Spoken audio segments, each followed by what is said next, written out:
میرے اوپر میرا بہت طاقتور ماشاءاللہ باپ ہے, میرے ساتھ میرے لوگ کھڑے ہیں, لیکن مجھے بھی اس ہیرسمنٹ کا سامنا کرنا پڑتا ہے. کیسے؟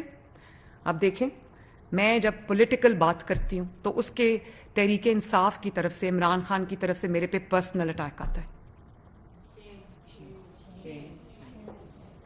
وہ کیا بات کرتے ہیں؟ وہ میری شادی پہ بات کرتے ہیں, حالانکہ میری شادی میرے والدین نے, میرے دادا دادی نے بڑی دھوم دھام سے کی تھی ماشاءاللہ, اور آج تک میں اس شادی کو نبھا رہی ہوں. یہ بڑی بات ہے. اب میں کسی کے اوپر کوئی پرسنل اٹیک نہیں کرنا چاہتی, لیکن آج بھی یہ شخص جو ذہنی پستی کا شکار ہے, میں اس کا نام بھی نہیں لینا چاہتی, میری بطور خاتون انسلٹ ہے کہ مجھے عمران خان جیسے شخص کا نام لینا پڑتا ہے.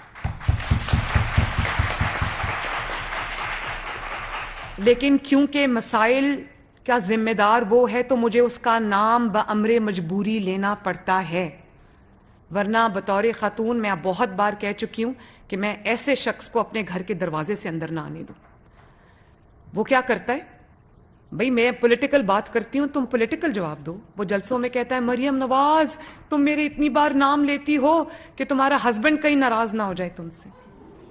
آپ امیجن کریں آپ اس بات کو کہ میں اس کی بیٹی کے برابر ہوں.